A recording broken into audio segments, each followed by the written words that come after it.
Hi, this is Dr. Mike Chupp, and you are listening to CMDA Matters, the weekly podcast of the Christian Medical and Dental Associations. I want to wish you a happy new year. Wow, it's good to be back with you this week. You know, last week I was sidelined with one of those breakthrough COVID infections, which was relatively mild, and for that I'm most thankful to the Lord. I'm guessing it was that Omicron variant, which is what I'm calling it, because honestly, when I talk to anybody, members, family members, church, it's everywhere in most families right now. It's probably the same right near you. I just want to give a special thanks to my regular co-host, Dr. Jeff Barrows, who filled in for me so capably last week on the podcast. And as it turns out, Jeff joins me again for our interview today. Well, today we're focusing on gender dysphoria, which is a topic that is having huge impact on healthcare professionals. And it's become the number one topic that our members and other ministry partners have brought up over the last couple of years as the transgender movement continues to grow and evolve within our culture. So I want to invite you right now, whatever you're doing, wherever you're going, to join me in a recent conversation that both Jeff and I had with Diane and Mark. They're two parents who never dreamed that their son would experience such a crisis of identity and be walking down such a path as this.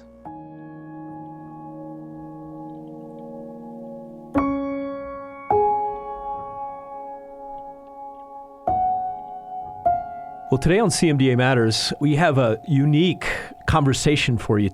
And I'm joined by Dr. Jeff Barrows, our Senior Vice President for Bioethics and Public Policy. Welcome, Jeff, to the program. Thanks, Mike, for inviting me back. I think I shared with you, Jeff, a couple of months ago, a letter that I got from a nurse who, it turns out, has gotten very involved in the issue of the transgender identity, LGBT, and the T part of that because of a child that struggled with a late onset dysphoria, if you will. And in that letter, this nurse, and we're going to call her today Diane, she's with us today with her husband, Mark, not their real names, and you're going to find out why shortly. But the letter was very kind and respectful, that she appreciated so much where we stood officially, but pleaded with me to get even more involved and to challenge our members to get more involved in this transgender craze that has just caught us in what seems like a blink of an eye, Jeff.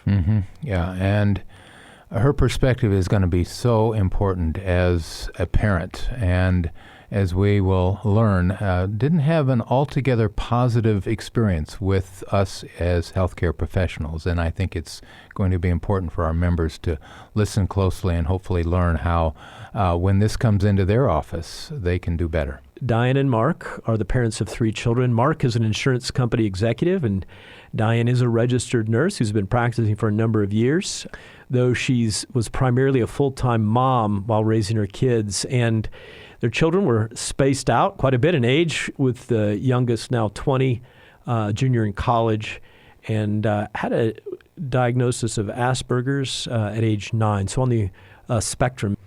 Diane and Mark, thank you for your willingness to join us today on CMDA Matters. Oh, you're very welcome. Thank you. Well, you found yourselves personally and painfully involved in this cultural moment, which, as I said before, just seems like a blink of an eye. We weren't really talking about this at all 10 years ago, in which the definition of gender and the topic of maleness and femaleness has come to a place that we just could not have imagined. Would you tell our listeners your story, kind of a Reader's Digest condensed version, if you will? Sure. I had my third child late in life, age of 41. I have an older daughter who's in her 30s, and then another son in his late 20s. And this third child, for the first few years of his life, seemed to be happy, physically very healthy when he was born. It wasn't until he started interacting with other children on a regular basis that I noticed he wasn't like his older siblings. He really had trouble in preschool. He went to a church-based preschool for a couple of years. And then we moved him to a Catholic school. I'm Catholic. The children were raised as Catholic. the reason for moving him, the other children went to a combination of public and private schools, but he seemed like he needed a little extra attention and a little more TLC. So we sent him to the church-based school at our church that is small and there's a lot of extra attention. And he immediately, even in kindergarten, the inability to get along with his peers really seemed to, it was drastic. It was more than just a little boy with a lot of energy. He just could not get along. He had a lot of trouble coping with the order in the classroom and with the expectations of the teachers, not in any way academically. That was never an issue. He really seemed to be extremely bright at an early age. It was all social. So on the recommendation of his fourth grade teacher when he was 9, I think, she saw aspects of his personality that she described as Asperger's, which is what they used to call high functioning autism. Now, just to complicate things, it's all called autism spectrum disorder, which makes it a little bit more difficult to understand what the type of kid you're dealing with, but that's the nomenclature now. And he sure enough was diagnosed with having that developmental disorder, which put his behavior in some perspective and made it a little easier for us to deal with the school and for the teachers to deal with him and prevent future outbursts. But the whole time he was in elementary school, it seemed like he was always the social outcast, rarely invited to parties, had very few play dates, and always seemed to get along better with the adults than he did with his peers. But there was no evidence at all that he did not enjoy or was not comfortable being a boy through all those years. I was always pretty open about letting my kids play with whatever toys they wanted. And my other son loved playing with his older sister's stuff, and I was totally fine with that. And actually, my youngest didn't seem that interested in playing with his sister's stuff and was very much game and strategy oriented, which now looking back does seem to go along with the logic, the extreme logic of somebody on the spectrum. Moved him to a secular private school in 8th grade, mostly for academic reasons, because he just was outshining the math that was offered at the Catholic school. He was not being challenged enough. He was totally fine for a year at that co-ed secular private school. And then in 9th grade started telling me that he didn't get along with the boys. He didn't understand boys. He didn't think they really liked him. And by midway through, and of course, as a mother, I just tried to reassure him. I knew he always had trouble getting along with friends. I just hoped that this was normal adolescent insecurity, and also making it, and he had it worse because because of his diagnosis. By midway through sophomore year, after a period of being depressed, he was spending a lot of time in his bedroom, a lot of time alone, and a lot of time on the internet. And right around midway through sophomore year of high school, he told us first he was non-binary, and within a month after that confessed to me, I only told you that because I thought it would be easier for you to deal with it, but I'm really a girl. And that started us down the road of dealing with with gender dysphoria and a transgender identity. The one thing I'd add to that is there was a girl that he really liked that he took to homecoming in the fall, and it was his first real crush, and she broke up with him, and that I'm sure contributed to his depression. Plus she claims she is lesbian. I don't know. She says she's bisexual. He had a couple of friends who were not gender traditional people as well, and I think that probably somehow played into this, where one weekend he had talked with his brother and sister to just have them talk to us and make sure we would listen, and that's when he said he was non-binary. And at that point, it was kind of scary, right? He had cut himself a little bit, and you read all this stuff about kids being suicidal, and our initial reaction was to just be supportive and say, look, whatever you're going through, we'll work with you, we'll help you, we'll get you some people to talk to. And it was certainly my hope, and I think your hope too, that we could take him into some counseling, get at the root cause of what was going on, and get him back on a normal track. And obviously that's not what happened at all. Yes, I, in the beginning, very naively thought, well, this is just something he's saying, it'll be over with in a few months. Took him to a counselor, a psychologist that was recommended by his school counselor. And that's when I started realizing how deeply ingrained this philosophy is in the mental health area, because I foolishly thought, after she initially evaluated him and had like 1 or 2 sessions, then she would sort of take me aside and say, well, what's been going on with him? And why did this sudden announcement come? And what's this boy's, I made it clear to her what his neurodiversity history was and his issues with school. And she didn't seem to care. She had no interest. This is the very first therapist I took him to. I have to say I was a bit of a deer in the headlights. I was like, what? Like, you're not going to try to find out why a seemingly normal masculine acting boy suddenly tells me he's actually meant to be a girl? And she just basically gave me a blank look and is like, well, no, we're going to take our lead from him. I was surprised, to say the least. It was amazing. Yeah. She didn't interview him. She didn't even really get into him at all. She pretty much took us aside and said, you guys need to get with the program. Suicide rates are way higher for kids who think they're transgender and aren't supported. And so you can either be, parents of a transgender kid, or you'll have a dead kid. And it's up to you to decide. And literally, that was day one. That was pretty much what she threw back at us. That wasn't your only experience. You experienced something very similar with other healthcare professionals, did you not?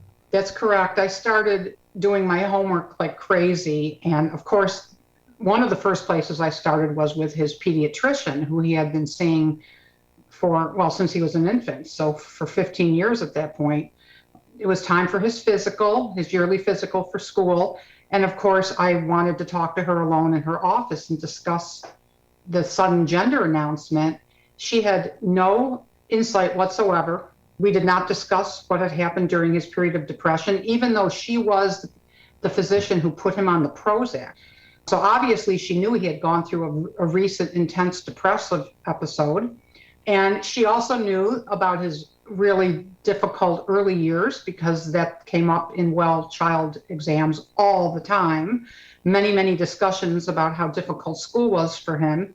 And she also was familiar, of course, with his Asperger's diagnosis. And despite all that background information, a pediatrician that had been seeing him since he was an infant never approached any of those subjects with me, with him or with me.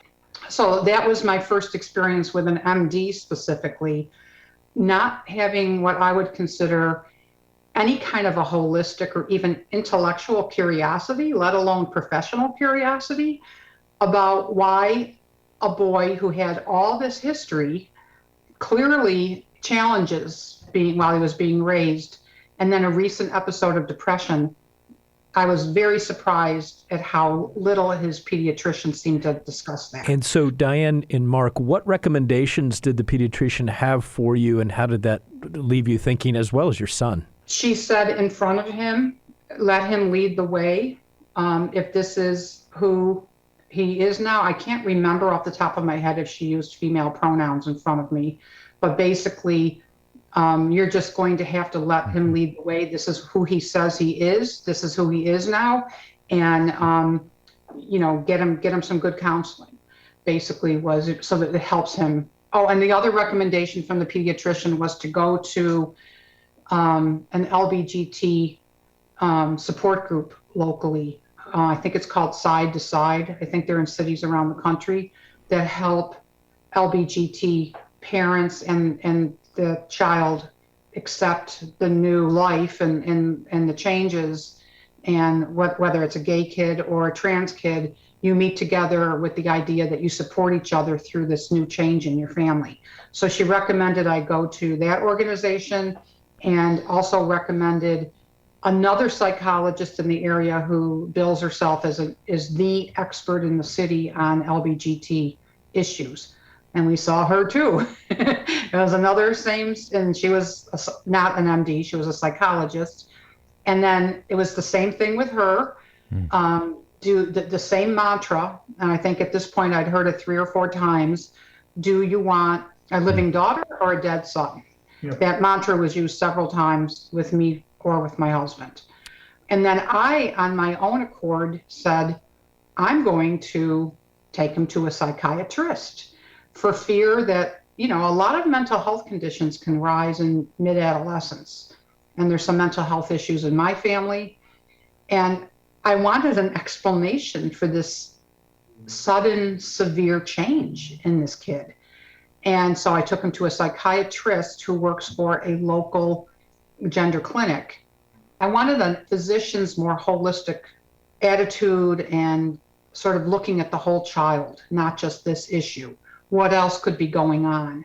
I got nowhere with her either. It was another very non-committal. He could be really trans or he could not. He says he is, so since he says he is, you have to accept it and give unconditional love. And if you don't, some harm will come to your son.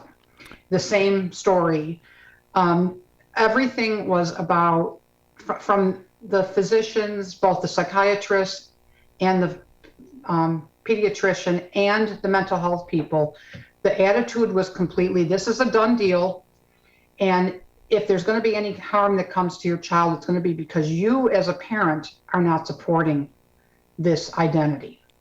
And this was almost cookie cutter, the way the approach was from all the providers. So you were left on your own to find resources and support in the midst of this struggle. So where did you turn? How did you find getting help for yourself in the midst of this struggle with your son? I was on the internet constantly trying to get information about this phenomenon of having a teen suddenly declare this. For the first few months, I was frustrated with my search because there was very little. Then after 2 or 3 months, I found a group, an online support group called Fourth Wave Now. And that was extremely helpful because it was billed as a site for parents skeptical of transgender identity. It was not at all religiously or politically motivated. As a matter of fact, they very clearly said, we want your political views not, put here. But it was about supporting parents of both boys and girls who in their teen years suddenly come up with this. And I found that just finding that site was so helpful because finally I was reading from other parents, literally from around the country and from around the world, saying exactly what I had been thinking. I can't, I don't know why my daughter's doing this. I don't know why my son is doing this. They were never this way as little children. There was no indication. Now suddenly, my 14-year-old daughter wants to have a double mastectomy. And my teen son wants to start taking estrogen. And it was just a whole lot of people as perplexed and confused as I was, but at least sharing stories with each other. And from there, in October of 2017, I came across the Gender Critical Board, which is also a support group. That was wonderful. There's about 4,000 parents on there at least. And that's also international, but mostly Americans. And then from there, my understanding is that the phenomenon of rapid onset gender dysphoria, which is a term coined by, at Brown University. Dr. Lisa Littman. Lisa Littman, yeah. As a matter of fact, I just saw a video with her this morning and I forgot her name, sorry.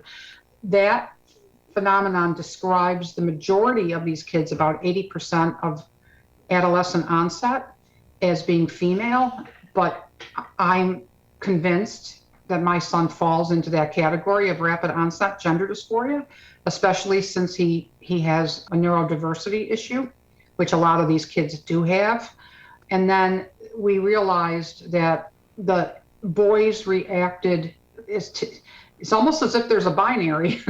The boys react differently to how they interact with their family after this announcement than the girls tend to do. So there's now, I understand from your letter that you sent to me that you've become actually a leader in a rather large support group specifically for parents of boys who have gender incongruence. Is that right? I wouldn't say necessarily that I'm a leader, but I am one of the first. I'm one of the first 6 people in the group, and I've been pretty active in my own way in the group. I'm very involved with it, but we actually do have one individual who's the leader, who's very dynamic and has really taken the show on the road, so to speak, as far as outreach and activism. But I am one of the first people. As soon as I saw her mention on the gender critical site that she would like to start a group just for parents of boys, I think I was the first person reaching out to her. And since then, we've grown to well over 100 parents. And it is mostly mothers, but there are some dads too involved. And we really felt like we needed to have some focus on the boys, especially after Abigail Schroyer's book came out. Actually, I spoke with Abigail very early on in her research because I reached out to her when I read an article in the Wall Street Journal about this subject.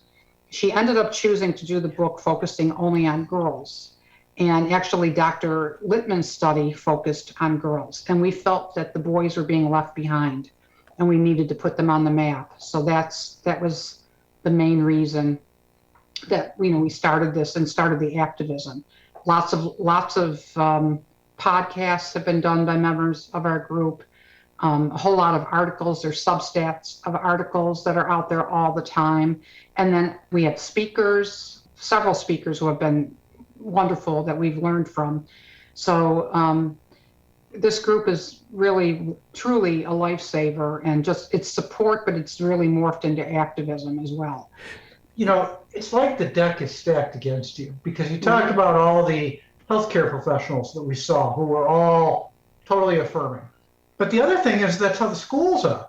Mm-hmm. And the school called us in and said how they were very happy to make accommodations and allow our son to use the unisex bathroom and to dress not in accordance with the dress code. And of course, they're calling him by his female name. And it was kind of as if we didn't matter. It was like we were brought in so they could tell us everything they were doing to affirm our son rather than to ask what we were interested in. And I think that's become common as laws and policies have come down saying you must do it this way in schools. And certainly in Loudoun County, Virginia, there was a lot of issues going on with that, and it still is. And so it's kind of like everywhere you turn, they're supporting and affirming the kid. And I'd go a step further. Schools where he spends his entire day, he went from being the kid without friends, really, kind of the odd kid, to, hey, he's the transgender kid. He can wear whatever he wants. He can use the other bathrooms. Suddenly he became something, And it's just interesting how the whole system is just so affirming of this, as opposed to trying to question it and say, is this really true or what's going on here? Well, Diane and Mark, as an OBGYN, I have to ask, how could a courageous and caring healthcare professional have stopped the runaway train that you've been describing that you feel your son has been on all these several years? Well, if one of the people that I took him to early on, his long-term pediatrician, for example, would have even just talked to him, even if I weren't in the room, just talk to him and ask him more probing questions. What is going on in your life right now? Is there a friend who may have influenced you? Why don't you like the body you were born in? You didn't seem to have an issue with this a couple years ago. I've been seeing you all these years. Do you think that you maybe searched some things on the internet during your depression that you think that this is a simplistic fix for why you don't like yourself? I think that would have been appropriate questions for both the pediatrician and the psychiatrist, certainly the psychiatrist, to have asked, a 15-year-old boy, especially in light of his history, to probe and maybe get him even if he didn't immediately start to do it, they may have been able to put seeds in his head to make him think about himself a little bit more and think that perhaps changing his gender identity may not be the answer to all his problems. Yeah. And that was the kind of thing, coming from me is totally different than coming from a doctor, an adult authority figure in his life who isn't his parent. That could have made a big difference. And there was none of that. There was no probing at all. And that is what I was amazed by that and stunned. Well, Diane, I'm sure you're aware of a couple of facts, but I do want to leave our listeners with two important facts that if they ever encounter a patient who is young and is struggling with gender dysphoria. And the first is that we know multiple studies have shown that on average, 85% of children that are struggling with gender dysphoria will spontaneously resolve as they go through puberty. That's the first fact. The second fact, and again, I'm sure you're aware of this, is that even though a lot of people talk about the danger of suicide, it is increased with individuals who have gender dysphoria, but there's no good evidence that allowing them to transition reduces that risk of suicide. It's going to be there no matter what happens with them. And so I think those are two important pieces of information I want to leave with our members that they can kind of tuck away in case they're ever faced with this with a patient. Yes, thank you. And I was familiar with both those numbers. I'm just going to say about the 85% desistance, that is looking at the traditional onset, childhood onset of gender dysphoria. I don't know if those kinds of numbers are available yet for adolescent onset, but it would just make sense in my mind that if children, once they go through puberty, desist, there'd be no reason to believe that adolescents, once they go through further maturation into adulthood, wouldn't change their mind on this. And about the suicide thing, from what I've read as well, is that the suicide rate actually in some respects is more intense after transitioning, because after the honeymoon period of transitioning is over and the excitement is over, you still have gender dysphoria, you still have all your underlying comorbidities, they haven't gone away, and in many cases you've wrecked your body.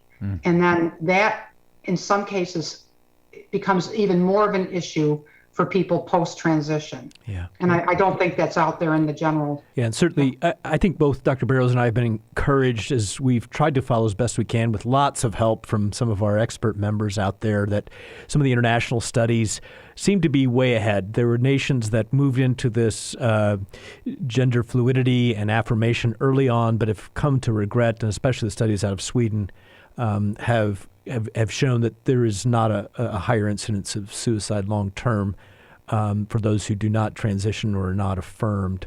We're running out of time, Diane and Mark, and the rest of the story, if you're willing to share, what's currently happening with your son, who I understand is college age?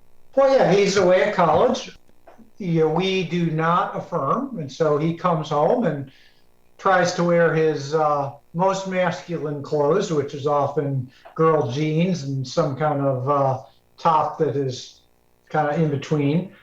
We have a good relationship with him, and I think we're lucky in some ways, because a lot of people have kids who do this and they don't affirm it, and the kid just says, I don't need you.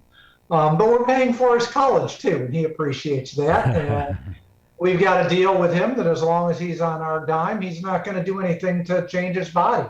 And I think we can trust him with that. But he still continues to believe he's a girl. And of course, in college, there's plenty of clubs you can get into and other things that allow you to be with an affirming population. And so that's where we are. I don't know. Did I leave anything out? No, it's stressful because it's like he lives two lives. So Yeah. I'm sure that's stressful for him, and it's stressful for us because we know that when he's away from us, he's in full female presentation. I know just based on the clothing he packed to take to school with him, he took all his girl clothes and left the boy clothes in his closet. So I know when he's at school, he presents himself 100% of the time as a female. And then it's this awkward situation where when he's at home, we do refer to him as our son, and we use his birth name.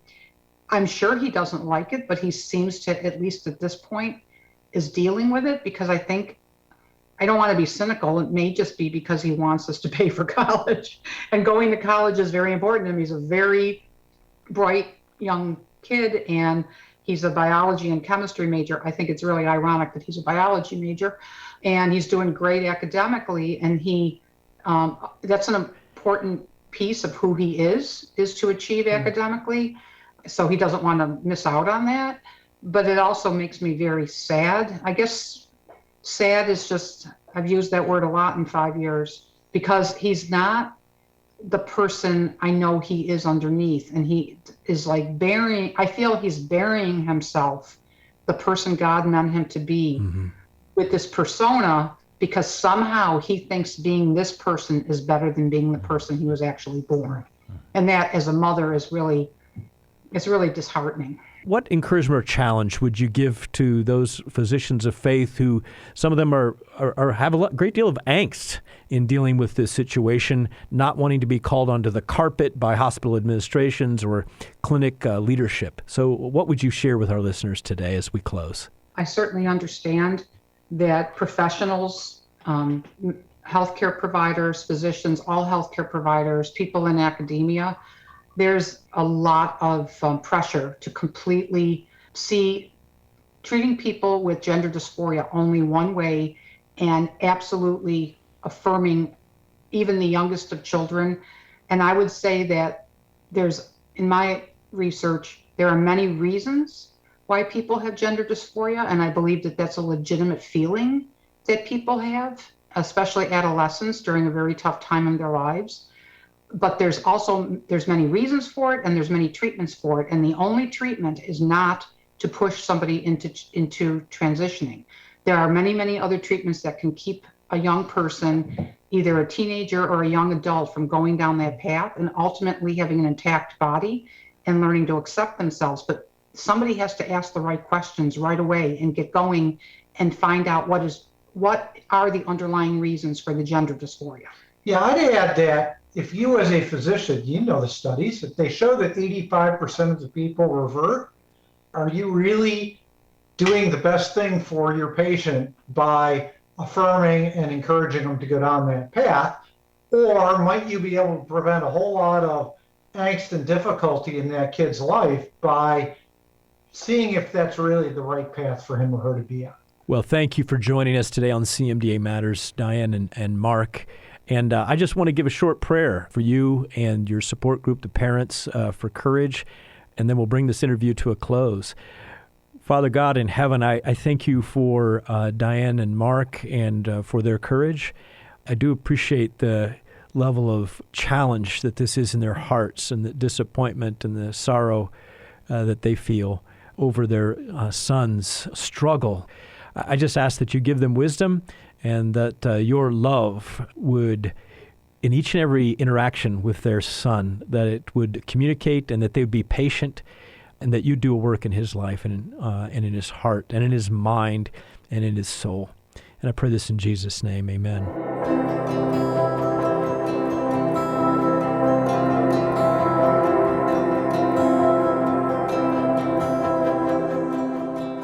Well, Mark and Diane were so transparent today in sharing their struggles throughout their experience. And I'm sure you heard how they felt abandoned by their own healthcare professionals, even those that they had known and been to for many years.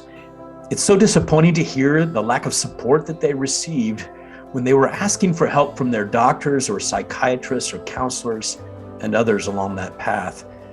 Well, at CMDA, we are intentionally standing in this gap and offering resources from a medical, scientific, psychological, and biblical perspective for patients and their families who are struggling with gender and identity crises. The integral step, we feel, is equipping and arming yourself as a caring and informed professional to have these important discussions with your patients. We have several options for you to start delving into these topics and for you to learn more. First, I want to encourage you to visit CMDA's website at cmda.org/ethics. you can start reading and familiarizing yourself with our CMDA's ethics statements. These statements are designed to provide you with biblical, ethical, social, as well as scientific understanding of a variety of bioethical issues through these concise statements, which are articulated in a compassionate and caring manner. Our ethics committee at CMDA, they spend countless hours researching and crafting these statements back and forth with our board, because we place so much value on providing these as resources for our members. Included in a long list of statements are statements specifically addressing transgender identification, as well as homosexuality and conscience rights, and many more. You can find all of these statements by going to cmda.org/ethics. Plus, I want you to know we've started offering continuing education credits with several of our ethics statements.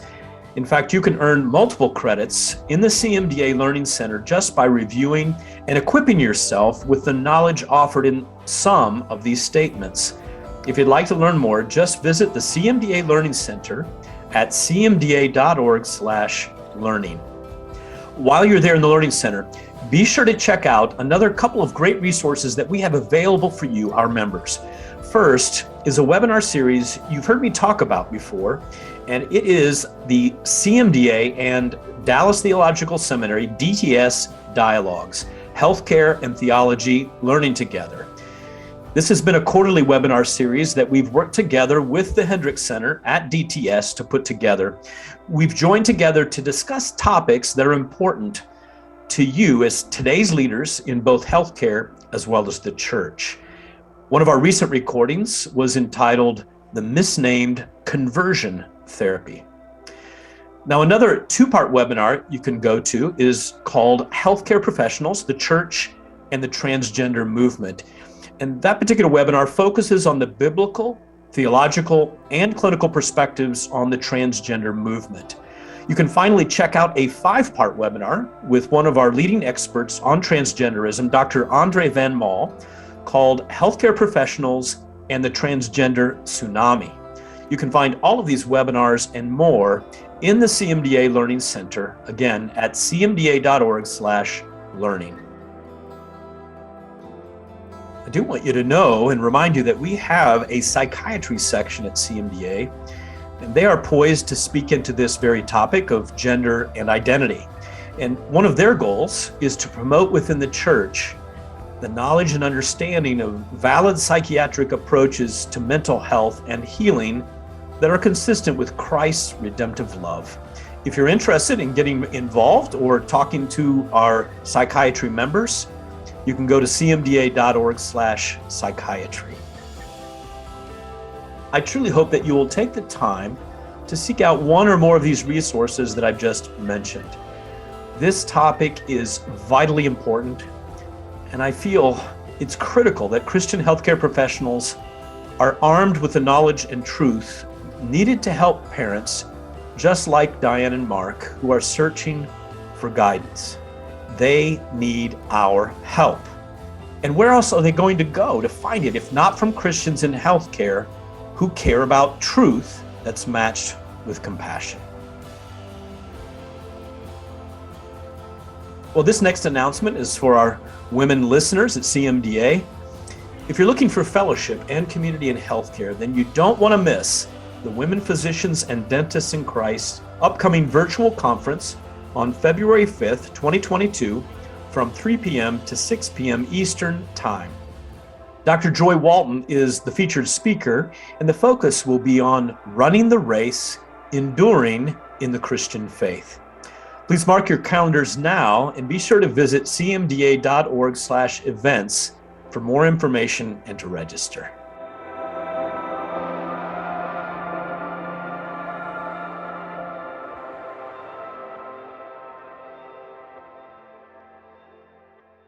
I want to encourage you to join me next Thursday for a discussion with Valerie Huber. Valerie is well known within the pro-life advocacy efforts for her work in protecting women and children from abortion on an international level. And she's joining us just in time for next week's annual March for Life in our nation's capital.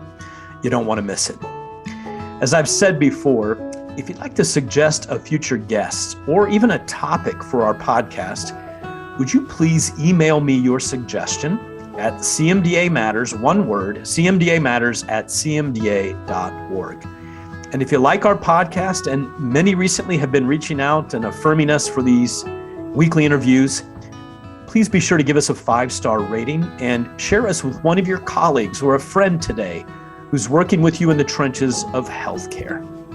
As I close today's episode, I have the same prayer for you that I just prayed for Diane and Mark.